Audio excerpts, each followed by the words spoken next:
আজি ৭৫তম গণৰাজ্য দিৱস উপলক্ষে সমগ্ৰ পৰ্বতজোৰাবাসীৰ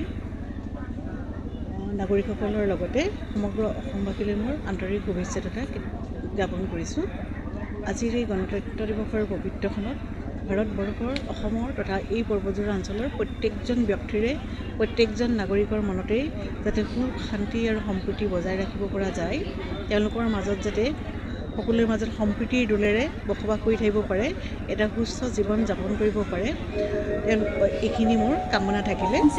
লগতে আজিৰ এই পবিত্ৰ দিনত যিসকল মহৰ্ষি ব্যক্তিয়ে তেখেতলোকৰ জীৱনৰ ত্যাগ আদৰ্শৰে ভাৰতবৰ্ষক এখন গণৰাজ্য দিৱস প্ৰতিষ্ঠাপনত সহায় কৰিছিলে, গণৰাজ্য দেশ হিচাপে প্ৰতিষ্ঠাপনত সহায় কৰিছিলে, তেওঁলোকে জীৱন দান কৰিছিলে, ত্যাগ কৰিছিলে, তেখেতলোক সকলোলৈকে আজি মই এই পবিত্ৰখনত স্মৰণ কৰিছোঁ, শ্ৰদ্ধা জ্ঞাপন কৰিছোঁ।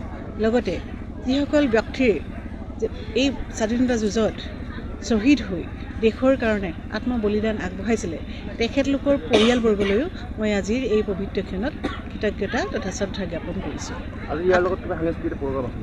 হয়, আজিৰ এই পবিত্ৰ দিনটোতে আমি পৰ্বতজোৰা অঞ্চলতো গতানুগতিকভাৱে অন্যবাৰৰ দৰে এইবাৰো আমি ইয়াতে গণৰাজ্য দিৱস উদযাপন কৰিছোঁ।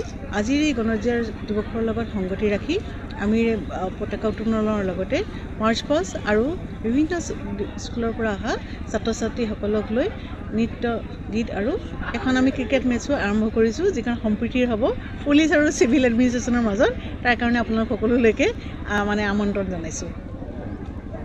ধন্যবাদ।